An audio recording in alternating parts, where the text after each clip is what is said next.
I know that you don't know me, but I'm sick, and you could help me. In a fog, a cloud. In a deep, dark depression for about the first 6 months. Nausea. I'm feeling scared. Cramping. Some days I come home, I'm sick. And I'm feeling pain. Frightened. I'm in the bed all day. Blood I feel like pressure. I'm a burden on My mouth tired, I can't even chew to eat. That's Not hard. just that, Vomiting. but just existing. You understand? Just existing from day to day.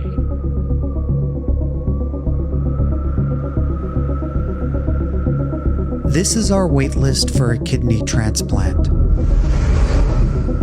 About 90,000 people, and at the current rate, more than half of them will have died or will still be waiting for someone else to die 5 years from now. It's a pretty disturbing thought, waiting for someone else to die so that they can live. But that has been the only realistic choice for most patients. And the problem is only getting worse. Here are deceased donor transplants per year since the 1990s, far short than the 90,000 on the list. And while multiple advancements in deceased donation are saving lives, all the things that you can think of, changing our system will help incrementally, but they will not solve the problem. not even close. But to help you understand, let's say someone dies. If they die in a suitable way, usually by brain death, and if their body is reached by first responders in time to bring them back to the hospital and keep their blood circulating, a frantic race unlike any other begins. The hospital contacts the local organ procurement organization, which sends a counselor to meet the next of kin. And if the patient is a registered donor, then the family will be informed. But otherwise, only with the family's permission will the OPO scramble to find a match. The transplant centers representing the top potential recipients are alerted, and in order, each has an hour to either accept or reject the organ before the OPO continues down the list. If the organ is accepted by a transplant center, on a moment's notice, one patient, sometimes two as a backup, are rushed to the hospital, both who think this could finally be their lucky day. A final blood draw is done to verify the match, taking another 2 to 3 hours. Of course, while all this is going on, the potential donor, who, by the way, is often in another state, could be crashing. Now they're rushed into surgery to save the organs, or worse, our kidneys out of the body with no one yet to give it to. Please register to donate because deceased donation saves thousands of lives. And right now, it's our only option for most organs. But its inherent challenges are because it's unplanned, frequently happening in the middle of the night, often involving transit and plane flights, with kidneys on ice for up to 2 days, often leading to poorer outcomes. And of course, this is all overseen by a group of 56 organ procurement organizations, which can only do their job, again, if someone dies in a suitable way and they're found in time. And in comparison to all of this, the logistics of living donation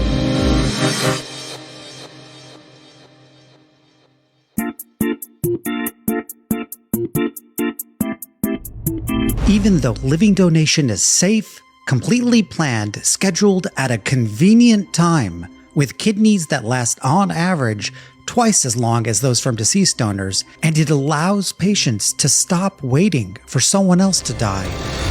We haven't prioritized it.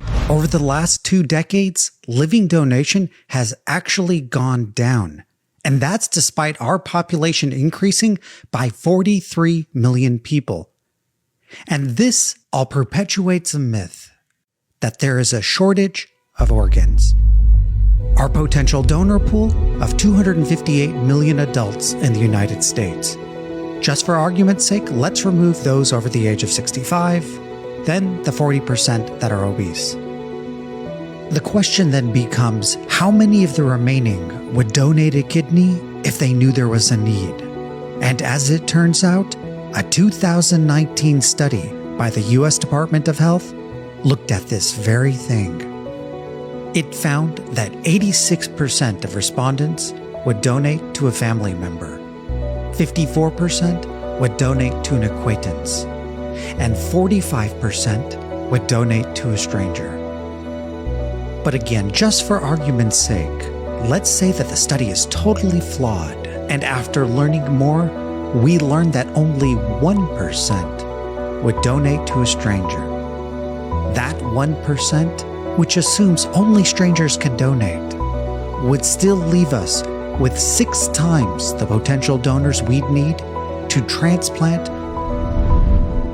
the entire wait list. What this tells us is that there isn't a shortage of organs. There's a shortage of people who know there's a need. The last few weeks, I've been in and out of surgery. The problem is that the people in need don't have the ability to reach out to the people who would donate. And yet that's exactly what we expect of I them. can hardly breathe. I can hardly move. I can't even eat without losing my breath. Think about how hard it is to find a new job, the endless hours of writing cover letters, the emotional and mental toll. But now, imagine trying to do that when you're chronically sick, with no clear place on even where to begin.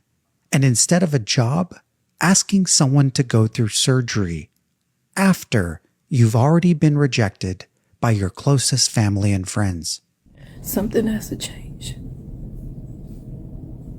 I need a donor. I need one now. Now throw in that over half of dialysis patients are over the age of 64 and often lack basic computer and web skills. You could argue that the odds of a patient having the energy, mindset, and skills to do all of this is less likely than getting a deceased donor. And the numbers show. But is it possible that we're thinking about this all wrong? That we've limited ourselves to applying a medical solution to a problem that medicine alone can't solve? We live in a country where brands spend millions to get their stories out, but we do nothing to give patients a voice until now. Let's start off by saying that this isn't my team or anybody else's team. This is your team, and everything is going to be approved by you. You're the boss. In January of 2023, we started a social experiment we call Another Chance. Like the marketing wing of a company, we ran pro bono campaigns for patients in need of a donor. The premise: if patients could share their story, would potential donors step forward? We produced media. I would be so grateful if you shared my story. And instead of paying for advertising, we mobilized their closest family and friends, people we call advocates, to help share their story. And it turns out, if you're organized and given a voice, a story can spread far. Compared to those that didn't have help, the difference in views and people who clicked to learn more about donating was stark. In the end, not only were lives saved, but we learned a ton along the way. Most notably, some patients will have few to no advocates. So we built a system which allows people who don't know the person in need, who we call angel advocates, to share their story with a simple click once a week. And once that person is transplanted, we can then redistribute that support to other patients.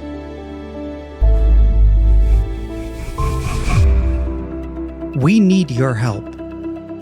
This year, we started a first-of-its-kind trial at ECU Medical Center in North Carolina.